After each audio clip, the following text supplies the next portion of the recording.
Friends, जैसा कि आपको पता है हमारी जो स्ट्रक्चर ऑफ एटम है उस यूनिट की क्या चली हुई थी भाई, एक सीरीज चली हुई है। तो आज हम इस वीडियो के अंदर पार्ट 5 करेंगे भाई। इसके अंदर हम क्या करेंगे, wave nature of electromagnetic radiation करेंगे, इलेक्ट्रोमैग्नेटिक रेडिएशन का वेव नेचर, ठीक है। और हम इलेक्ट्रोमैग्नेटिक स्पेक्ट्रम करेंगे और इलेक्ट्रोमैग्नेटिक वेव थ्योरी भी करेंगे, ठीक है। अच्छे से पढ़ेंगे। तो चलिए टाइम वेस्ट ना करते हुए स्टार्ट करते हैं। देखो भाई, सबसे पहले हम पढ़ेंगे इलेक्ट्रोमैग्नेटिक वेव थ्योरी। तो सबसे पहले हम देख लेते हैं कि ये थ्योरी दी किसने थी। ये थ्योरी भाई हमारे पास एक साइंटिस्ट था जिसका नाम था जेम्स क्लर्क मैक्सवेल। आप कैसे भी बोल सकते हो, आपकी मर्जी से। इसका क्या नाम था भाई, जेम्स क्लर्क मैक्सवेल। और ये कब दी गई थी भाई, 1870 के अंदर दी गई थी, ठीक है।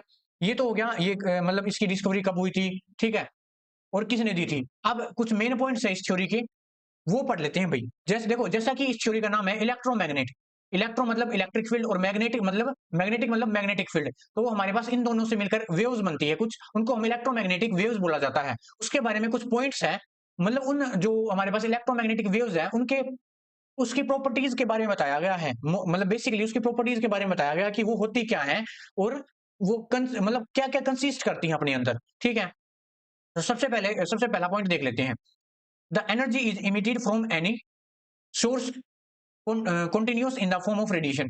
किसी भी, ये एक एनर्जी की फॉर्म होती है जो भी ये एक मतलब कहा क्या क्या कहा गया है, जो हमारी इलेक्ट्रोमैग्नेटिक रेडिएशन होती है वो एक एनर्जी की फॉर्म होती है जो कि कंटिन्यूअस किसी सोर्स से निकलती रहती है। और ठीक है, उन रेडिएशन को हम क्या बोला जाता है, रेडिएंट एनर्जी बोला जाता है। उनको क्या बोला जाता है भाई, रेडिएंट एनर्जी बोला जाता है, ठीक है। The radiation consist of electric and magnetic field. जो हमारे पास इलेक्ट्रोमैग्नेटिक रेडिएशन होती है वो अपने अंदर इलेक्ट्रिक और मैग्नेटिक फील्ड लाइंस क्या कर, वो कंसिडर्ड यानी कंसिस्ट करके चलती हैं, ठीक है, उनके अंदर एग्जिस्ट करती हैं और वो एक दूसरे के परपेंडिकुलर होती हैं, ठीक है। और वो जिस डायरेक्शन में प्रोपेगेट करती है, जो हमारी इलेक्ट्रोमैग्नेटिक वेव्स जिस डायरेक्शन के अंदर प्रोपेगेट करती है उसी उस डायरेक्शन के परपेंडिकुलर ओसिलेट करती हैं भाई, ठीक है। फॉर एग्जांपल मेरे पास ये एक वेव्स है, ये एक वेव्स का डायग्राम है, आप स्क्रीन पर देख पा रहे हैं। मैंने एक वेव्स बनाई, मान लिया मेरे पास ये है इलेक्ट्रिक वेव्स, ठीक है, इलेक्ट्रिक फील्ड वेव्स है ये। और इसके बिल्कुल परपेंडिकुलर मैं क्या बनाऊंगा भाई, ये है हमारे पास मैग्नेटिक वेव्स। देखो बिल्कुल परपेंडिकुलर है ये,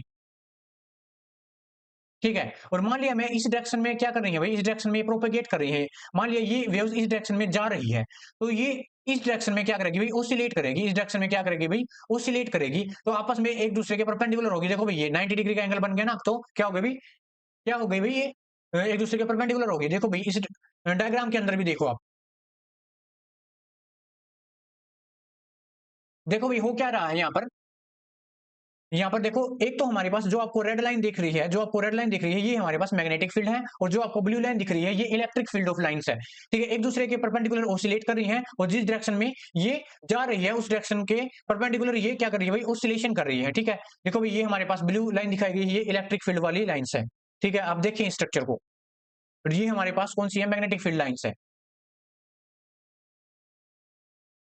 ये हमारे पास मैग्नेटिक फील्ड लाइंस है जो कि रेड से नोटेड किया गया है, और जो ब्लू वाली है ये इलेक्ट्रिक फील्ड वाली है, ठीक है। देखो भाई स्लो मोशन करके दिखाया गया है।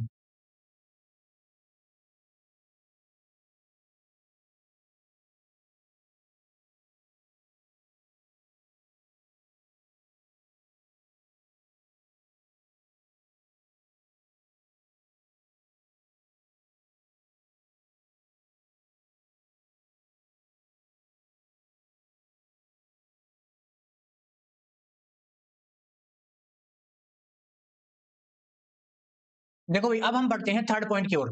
थर्ड पॉइंट में क्या बताया गया है कि ये जो हमारे पास ये रेडिएशंस होती हैं ये स्पीड ऑफ लाइट से चलती हैं। और स्पीड ऑफ लाइट कितनी होती है तो हमें पता है, ये छोटी क्लासेस में हम पढ़ते आ रहे हैं, 3 × 10⁸ मीटर पर सेकंड, ठीक है।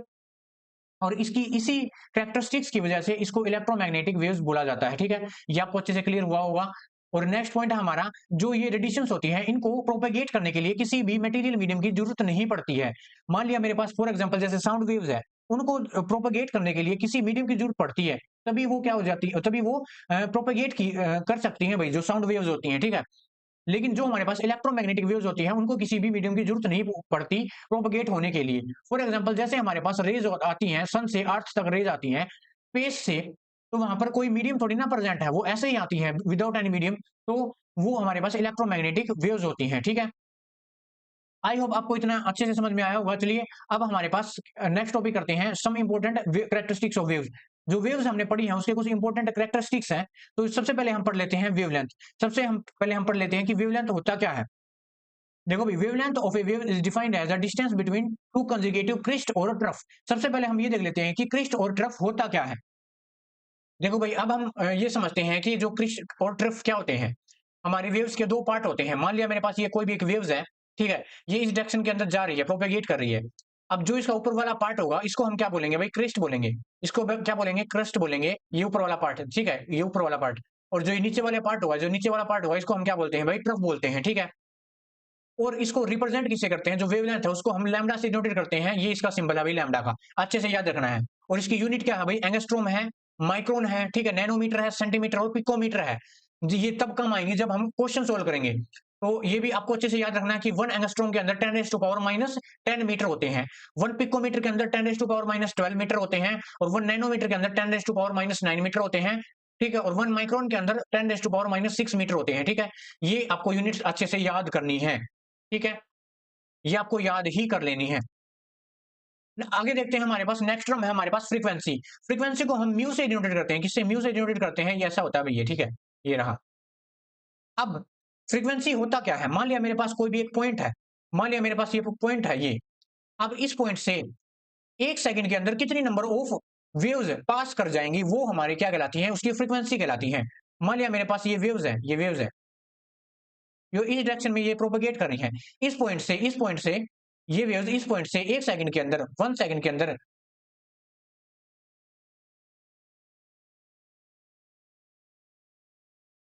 1 सेकंड के अंदर, ठीक है, पास कर जाएंगे। वो हमारी क्या कहलाती है भाई, फ्रीक्वेंसी कहलाती है, ठीक है। और फ्रीक्वेंसी की जो यूनिट होती है, देखो भाई, हमारे पास साइंटिस्ट ने डिस्कवरी की थी एनरिच हर्ट्ज।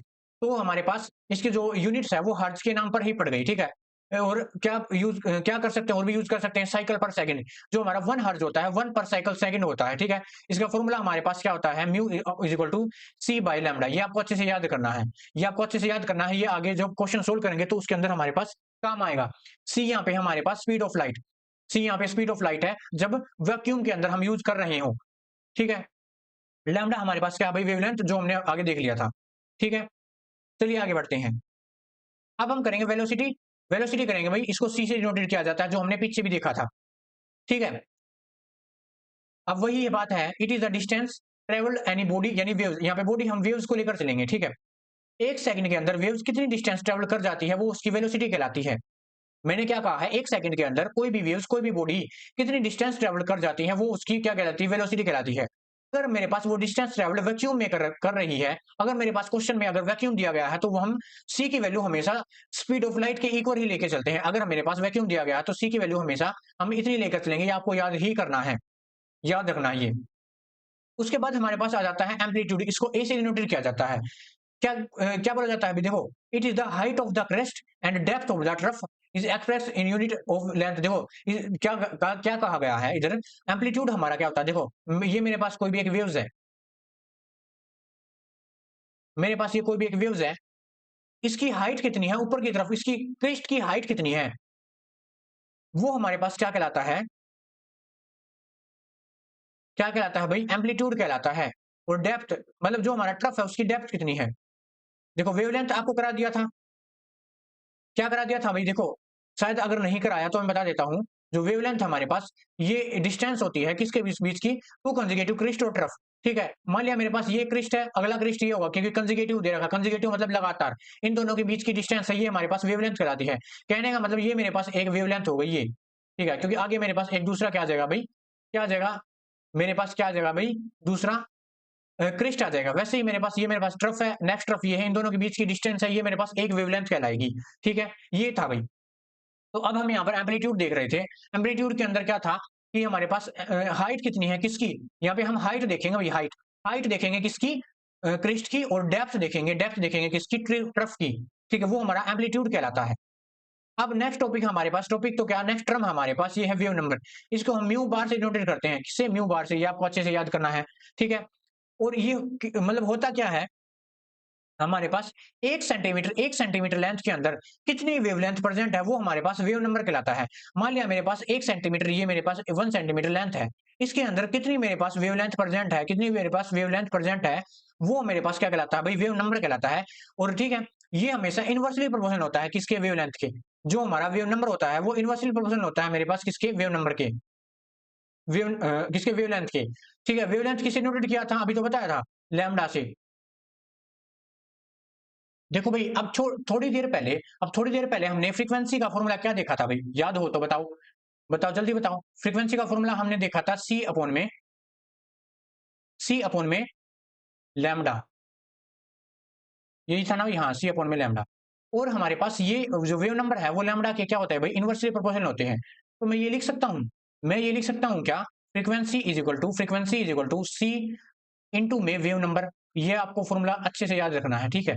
एक तो ये फॉर्मूला और एक ये फॉर्मूला अच्छे से याद रखना आपको, ये दो फॉर्मूले इधर, ये आगे क्वेश्चनिंग में काम आएंगे जब हम क्वेश्चन सोल्व करेंगे, ठीक है। आई होप आपको यहां तक अच्छे से क्लियर हुआ होगा। चलिए हम नेक्स्ट टॉपिक के ऊपर बढ़ते हैं, जिसका नाम है इलेक्ट्रोमैग्नेटिक स्पेक्ट्रम। जैसा कि नाम है इसी के अकॉर्डिंग हमारे पास देखो इलेक्ट्रोमैग्नेटिक स्पेक्ट्रम। अब तक हमने किसके बारे में पढ़ा था, इलेक्ट्रोमैग्नेटिक वेव्स के बारे में पढ़ा था। अब स्पेक्ट्रम क्या है ये, देखो भाई हमारे पास बहुत सारी अलग अलग वेवलेंथ, अलग अलग फ्रीक्वेंसी की इलेक्ट्रोमैग्नेटिक रेज होती है, इलेक्ट्रोमैग्नेटिक वेव्स होती हैं। उनका एक increasing order of their wavelength या फिर फ्रीक्वेंसी पर एक क्या बनाया गया है, एक ऑर्डर बनाया गया है। उन उन सभी को एक इकट्ठा रहा गया, इकट्ठा बना मतलब इकट्ठा रखा गया है, और उसी को हम क्या बोलते हैं, इलेक्ट्रोमैग्नेटिक स्पेक्ट्रम बोलते हैं। अब इसकी डेफिनेशन यही है जो मैंने अभी बताया था, the electromagnetic spectrum are the arrangement of different electromagnetic radiations, ठीक है, in increasing order of their wavelength, जो कि मतलब किस बेसिस पर अरेंज किया गया है, increasing order of their wavelength और decreasing order of their frequency. देखो भाई आपको इस पिक्चर के अंदर भी दिख रहा होगा, जब हम लेफ्ट टू राइट जाते हैं, जैसे ये कॉस्मिक रेज है मेरे पास, ये गामा रेज है, एक्स रेज है, अल्ट्रावायलेट रेज है, आपको यहाँ पर भी दिख रहा होगा, ठीक है। जब हम लेफ्ट टू राइट जा रहे हैं तो जो वेवलेंथ है वो तो क्या कर रही है भाई, इंक्रीज कर रही है, और जो फ्रीक्वेंसी है वो डिक्रीज कर रही है, ठीक है। अगर ऐसा है तो इसका मतलब जो हमारे पास, जैसे ये रेड कलर है इस तरफ है, रेड कलर है इस तरफ है, यहां पर हमारे पास इसकी वेवलेंथ क्या होनी चाहिए,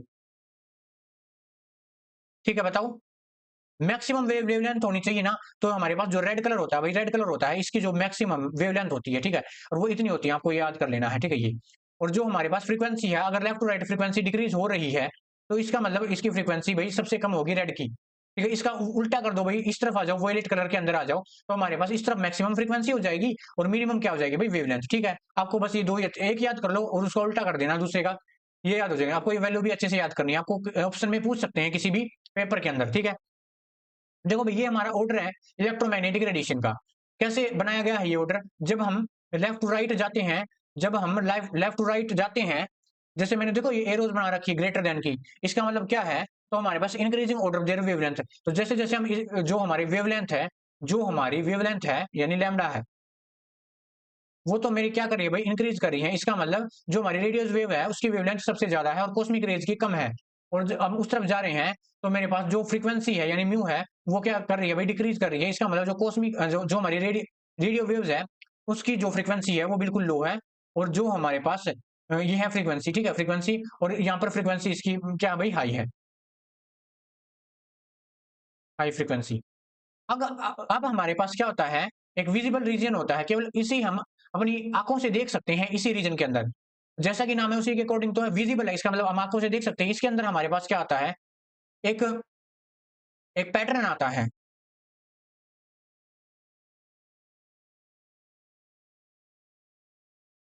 एक पैटर्न आता है जिसको हम क्या बोलते हैं, वीआईबी गोइल, या फिर विप गोइल भी बोलते हैं, ठीक है। इसका मतलब क्या है, इसका मतलब violet, indigo, blue, green, yellow, orange, red. इसका मतलब जो रेड है किसकी तरफ है, रेड किसकी तरफ है भाई, राइट की तरफ है ना। जैसे जैसे हम राइट की तरफ जाएंगे, रेड राइट की तरफ है, तो रेड की क्या थी भाई, रेड की क्या थी, देखो मैक्सिमम वेवलेंथ थी ना, इसका मतलब रेड की जो मैक्सिमम वेवलेंथ है और फ्रीक्वेंसी बहुत ही कम है। ऐसे भी याद कर सकते हैं इसको, ठीक है। आई होप आपको ये वीडियो पसंद आई होगी, और इस वीडियो के अंदर हमने इलेक्ट्रोमैग्नेटिक वेव्स के बारे में जाना, वो कैसे प्रोपेगेट करती है इसके बारे में जाना, इलेक्ट्रोमैग्नेटिक स्पेक्ट्रम्स के बारे में जाना। तो आगे जो नेक्स्ट टॉपिक है, इस यूनिट के जो नेक्स्ट टॉपिक है, आगे फर्दर क्या करेंगे, नेक्स्ट वीडियोस के अंदर करेंगे भाई।